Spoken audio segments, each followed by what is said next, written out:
Dos agentes fuera de servicio casi nos desviven al enterarse que mi amigo fue acusado por violín a su novia. Falsamente acusado.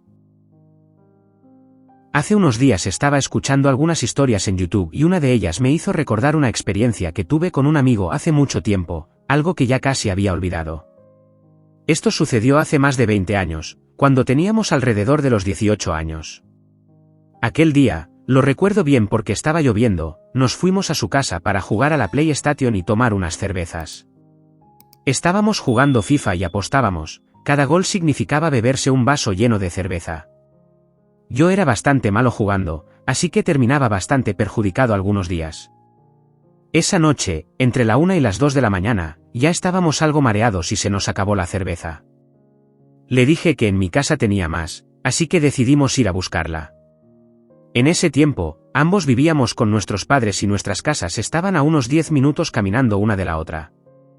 Recuerdo que no había nadie en la calle, algo raro porque era verano. Para hacer el trayecto más rápido, decidimos cruzar por el parque. El lugar estaba oscuro, algunas luces funcionaban, otras no, así que apenas podíamos ver. De repente, nos alumbraron con una linterna, eran dos policías, un hombre y una mujer.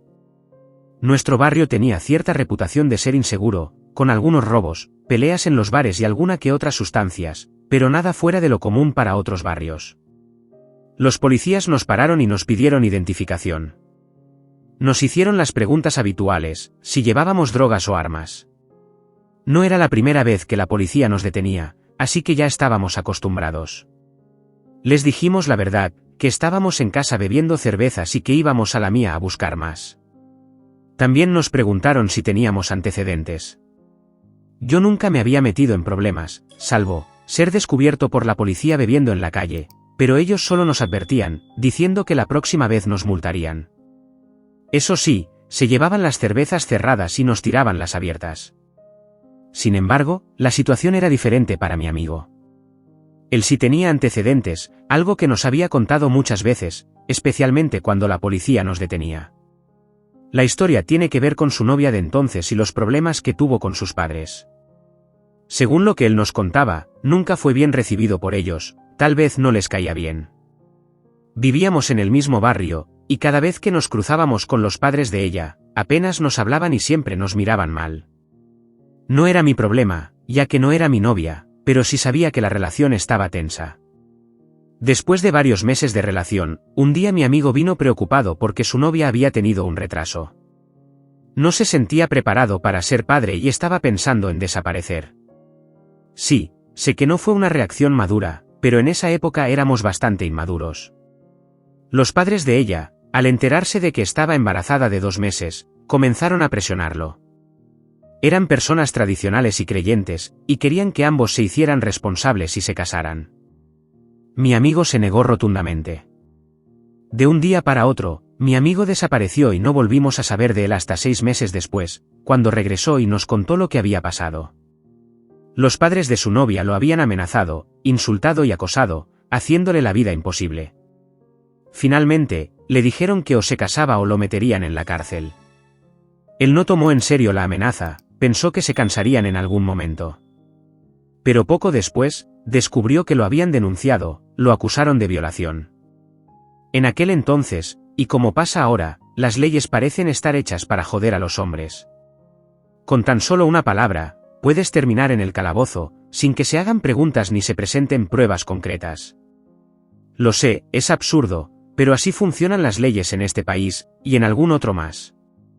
El asunto fue que, cuando la chica se negó inicialmente, sus propios padres la presionaron hasta que la obligaron a denunciarlo. Aunque no había pruebas físicas ni evidencias sólidas, su testimonio fue suficiente para que el caso fuese aceptado. Él nos explicó que en su experiencia, todo parecía suceder de manera automática y sin procedimientos adecuados, como si solo bastara con una acusación para que se dictara un arresto. Aunque es probable que existan procesos legales y más factores en juego, en ese momento, la situación le dio la sensación de que así era. Un día, la policía llegó a su casa y lo arrestó, llevándoselo detenido durante varios días. Él nos contó que fue sometido a numerosos interrogatorios, en los que parecía que lo presionaban constantemente para obtener una confesión. Apenas le permitían descansar y lo mantenían en un estado de agotamiento físico y mental. Dormía 3 horas y volvían los interrogatorios, lo intimidaban frecuentemente, y sobreviviendo casi exclusivamente a base de barras nutritivas y café. En una ocasión, uno de los agentes le advirtió que terminaría en la cárcel, insinuando que allí lo iban a violar a él. Mientras estuvo en el calabozo, tuvo que enfrentarse a varias peleas con otros detenidos, especialmente con algunos borrachos. Fue una experiencia angustiante, tan dura que no se lo desearía ni a mi peor enemigo. Además, hay que recordar que él era menor a pocos meses de los 18. Afortunadamente, sus padres consiguieron contratar a un abogado, y gracias a su intervención, logró volver a casa. Aún así, unas semanas después recibió la citación para el juicio, lo que significaba que debía prepararse. En el juicio, el abogado de la chica relató una historia de que ella fue violada en una fiesta, quedando embarazada, traumada. El cuadro que pintaban de mi amigo lo hacía parecer el mismísimo demonio, y todo esto sin una sola prueba, ni informes médicos, ni testigos que lo corroboraran. En mi país, tanto como acusado como víctima, tienes el derecho de no declarar o incluso de no decir la verdad, pero si eres testigo, mentir es un delito grave. Supongo que por eso nadie se atrevió a testificar, por miedo a las consecuencias legales. Si no lo sabéis, os lo aclaro, los juicios no tratan de demostrar quién tiene la razón o quién miente, sino de determinar qué se puede probar con las evidencias presentadas. No importa tanto lo que sea verdad o mentira, sino lo que se pueda demostrar de manera convincente ante el tribunal. Cuando llegó el turno de mi amigo para declarar, él expuso su versión de los hechos, su verdad. Habló con firmeza.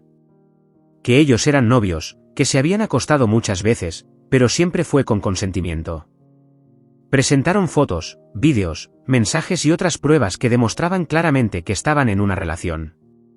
Además, pudo demostrar con pruebas que el día donde supuestamente ella fue violinizada, él estaba a 2 horas de ese lugar y estaba con sus padres. Era evidente que todo era mentira, pero como dije, los juicios no van de eso. Cuando le tocó intervenir al abogado de mi amigo, hizo varias preguntas, ella siguió con el relato, hasta que el abogado empezó a relatar su experiencia en casos donde él tuvo que defender a víctimas de violación y maltratos, y según su experiencia, ella no mostraba ningún indicio de ser una víctima. Su manera de hablar del acusado, junto con las frecuentes miradas y gestos que intercambiaba con él, contradecían la imagen típica de alguien en esa situación. El abogado le advirtió: ¿sabes cuántos años puede enfrentar si sigues con esta acusación? Entre 10 y 15 años. Fue en ese momento cuando ella no pudo aguantar más y se derrumbó. Entre sollozos, confesó que todo era mentira, que fueron sus padres quienes la habían obligado a acusarlo de violación. Ella confesó entre lágrimas que lo amaba y que no podía seguir adelante con la mentira. Y así fue como, en unas pocas semanas, mi amigo fue puesto en libertad y absuelto de todos los cargos. Te preguntarás, si todo era falso, ¿por qué no denunció a quienes lo acusaron? La respuesta es sencilla: fue tan complicado salir de esa situación, incluso teniendo numerosas pruebas de su inocencia, que iniciar otro juicio habría sido aún más desgastante. Además, demostrar que una denuncia es falsa resulta mucho más difícil de lo que parece. Supongo que decidió que era más sencillo dejarlo todo atrás. Hasta donde sé, mi amigo no tiene antecedentes, pero la denuncia sigue registrada en el sistema. Cada vez que la policía toma sus datos, aparece que fue detenido, y él prefiere explicar directamente lo que pasó para evitar malentendidos. Así lo ha hecho siempre. De hecho, aquella vez que nos detuvieron, él volvió a contar la misma historia. Recuerdo que mientras hablaba, la mujer policía que nos había parado ese día, comenzó a mostrarse cada vez más molesta, interrumpiéndolo constantemente. Empezó a gritarle cosas como: ¿te gusta golpear a mujeres? ¿Disfrutas abusando de ellas? Estaba furiosa, sin razón aparente. Mi amigo y yo estábamos confundidos. No sabíamos cómo reaccionar, aunque él, tranquilo como siempre, continuó relatando lo sucedido. Nosotros no éramos agresivos ni impulsivos, incluso habiendo bebido un poco aquella noche. Sin embargo, la situación escaló cuando la mujer le gritó directamente en la cara, y yo empecé a ponerme visiblemente nervioso. El otro policía me agarró y me alejó de mi amigo mientras yo empezaba a alzar la voz, gritando que lo que estaban haciendo era ilegal, que eran unos sinvergüenzas.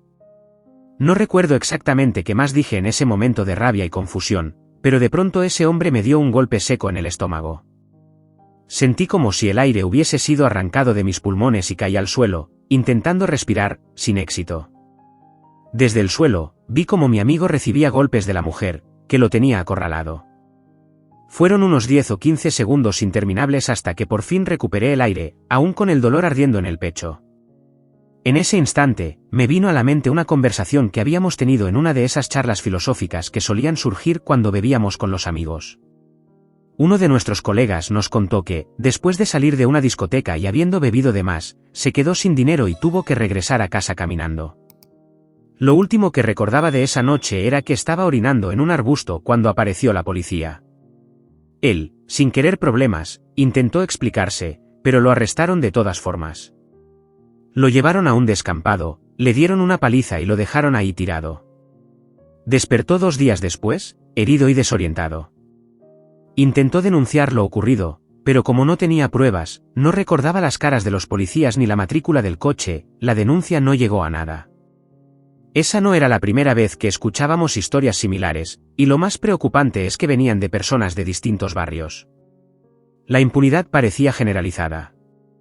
Cuando por fin pude respirar de nuevo, lo primero que se me ocurrió fue agarrar el teléfono y salir corriendo para llamar a la policía.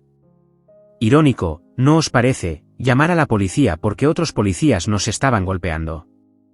Recibí algún que otro golpe más mientras intentaba huir, pero tenía claro que si devolvía aunque fuera uno, estaría perdido.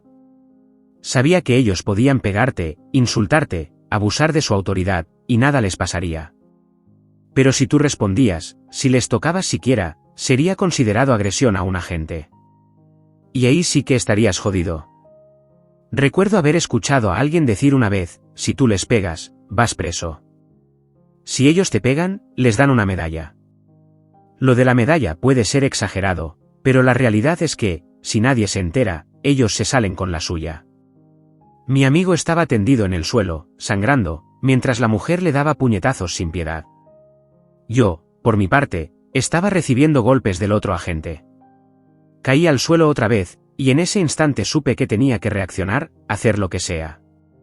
Aproveché un momento de distracción del policía, y cuando logré levantarme, no lo dudé, corrí hacia la mujer y le di un empujón lo suficientemente fuerte como para que se apartara de mi amigo, dándole una oportunidad para cubrirse la cara o, con suerte, escapar. No perdí tiempo. Empecé a correr hacia los arbustos, impulsado por la adrenalina y el miedo. No sé cómo, pero el agente no me atrapó. Recordé que de joven solía correr bastante rápido, y aquel policía no era precisamente ágil ni joven. Además, la oscuridad y mi ropa negra jugaban a mi favor, dándome una ventaja que no iba a desaprovechar. En menos de 1 minuto ya había salido del parque, corriendo a toda velocidad por una calle cercana. Estaba tan concentrado en huir que no vi el coche que venía hacia mí, hasta que fue demasiado tarde. Sentí el impacto y caí al suelo, aturdido. A pesar del dolor, me levanté como pude. Miré a mi alrededor buscando al policía, temiendo que me hubiera alcanzado, pero no había rastro de él. El conductor del coche salió apresurado para ver cómo estaba. Le aseguré que estaba bien, aunque por dentro no estaba tan seguro. Le pedí que llamara a emergencias de inmediato, explicándole a grandes rasgos lo que había sucedido. En esos días, los teléfonos móviles tenían cámaras, pero eran muy básicas comparadas con las de hoy en día. La mayoría de los dispositivos apenas podían almacenar 5 megabytes, así que grabar o documentar algo en vídeo como ahora era impensable. Cuando la persona de emergencias contestó, traté de relatar lo sucedido con la mayor claridad posible, aun jadeando por el esfuerzo y el nerviosismo. Me dijeron que un coche de policía estaba a unos 5 minutos de distancia. En ese momento, no supe si sentir alivio o miedo, pues no estaba seguro de si sería ayuda o más problemas lo que llegaría. Estaba más preocupado por mi amigo que por mí mismo. No podía soportar la idea de que se lo llevaran, así que decidí regresar al parque, aunque sabía que era arriesgado. Cuando llegué, vi el coche de los policías dentro del parque, medio escondido entre los árboles. Me acerqué con cuidado, anoté la matrícula y grabé con mi teléfono a los policías durante un par de minutos. Fue entonces cuando los vi, llevándose a mi amigo, arrastrándolo casi inconsciente. Sentí una mezcla de desesperación y furia, y supe que tenía que hacer algo, lo que fuera, para detenerlos. En un impulso, recogí unas piedras del suelo y las lancé con fuerza contra el coche policial. Una de ellas rompió la luna delantera y otra dañó uno de los faros. Todo sucedía tan rápido que apenas procesaba lo que hacía, pero recordé que la operadora de emergencias había mencionado que un coche de policía estaba a unos 5 minutos. Si eso era cierto, el coche que vi no debía ser de esos policías. Como estaba oscuro, logré realizar el ataque y esconderme sin que me vieran. Con las manos temblorosas, volví a llamar a emergencias desde mi teléfono. Inventé una historia para que se lo tomaran en serio, dije que 2 agentes estaban golpeando a un chico que estaba inconsciente, y que había otras personas lanzando piedras a los policías para evitar que se lo llevaran. Era una mentira, pero en ese momento no veía otra salida. Minutos después, llegó un coche de policía, luego otro, y después otro más. Por fin sentí un poco de alivio. Decidí volver al lugar donde antes había usado el teléfono del conductor que me atropelló, ya que en la llamada había dicho que estaba ahí. Fue entonces cuando vi llegar a otros agentes y me acerqué rápidamente para contarles lo sucedido. Había una cantidad considerable de policías en el lugar, todos preparados para actuar. Entraron en el parque en formación, y yo los seguí, aún con la adrenalina corriendo por mi cuerpo. De pronto, para mi sorpresa, aparecieron los mismos policías que nos habían agredido al principio. Ahora, con la llegada de refuerzos, comenzaron a inventarse una historia. Decían que habían intervenido en una pelea entre nosotros, asegurando que su único propósito era evitar que nos matáramos entre nosotros. Sus palabras eran frías y calculadas, pero se notaba que algo estaban ocultando. Yo, lleno de rabia, no pude contenerme. Les grité que ellos habían sido los que nos golpearon, que mi amigo y yo éramos las víctimas. Sentía la sangre corriéndome por la cara, aunque no había visto mi propio reflejo, sabía que estaba cubierto de las heridas que me habían causado. La desesperación me consumía, y corrí hacia el coche, convencido de que ya habrían metido a mi amigo allí. Pero cuando llegué, él no estaba. Sentí que el corazón me daba un vuelco y grité, completamente fuera de mí, que esos desgraciados le habían hecho algo a mi amigo. De inmediato, los agentes comenzaron a buscarlo con urgencia. Algunos me siguieron mientras yo los guiaba de vuelta al lugar donde todo había empezado. Llegamos a la zona y fue ahí donde vimos los rastros de sangre esparcidos por el suelo. La tierra estaba removida, un claro indicio de la brutal agresión que había tenido lugar. En ese momento, los policías se dieron cuenta de la gravedad de la situación y la búsqueda de mi amigo se tornó mucho más frenética. No habían pasado ni 2 minutos cuando uno de los agentes gritó que lo había encontrado. Corrí hacia donde estaba y lo que vi me dejó helado. Mi amigo estaba atado de pies y manos, con una cinta apretada cubriendo su boca. La escena era aterradora, nunca había visto algo así, parecía una escena de una película de secuestros. Mientras tanto, los policías que nos habían agredido seguían tratando de justificar sus acciones, repitiendo insistentemente que habían intervenido para evitar una supuesta pelea entre nosotros. Sin embargo, era evidente que mentían. Ni mi amigo ni yo teníamos marcas en las manos que pudieran sugerir que habíamos estado luchando entre nosotros. Las únicas marcas que llevábamos estaban en nuestros cuerpos y rostros, claras señales de los golpes que habíamos recibido. Además, tenía en mi poder varias grabaciones de 1 minuto cada uno en mi teléfono, el máximo que me permitía. En ellos se veía claramente a la mujer policía insultando a mi amigo, donde seguía golpeándolo mientras él no ofrecía resistencia. En uno de esos vídeos también había capturado el momento en que lo arrastraban, completamente inconsciente. Esa grabación sería crucial en el juicio.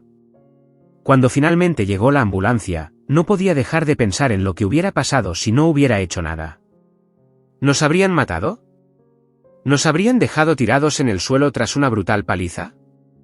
No lo sabía con certeza, pero en ese momento sentí alivio por haber actuado, porque si no lo hubiera hecho, es muy posible que la historia hubiera terminado de una manera mucho más trágica. En el hospital, mi amigo estuvo aproximadamente 2 semanas, sometido a un tratamiento intensivo para recuperarse.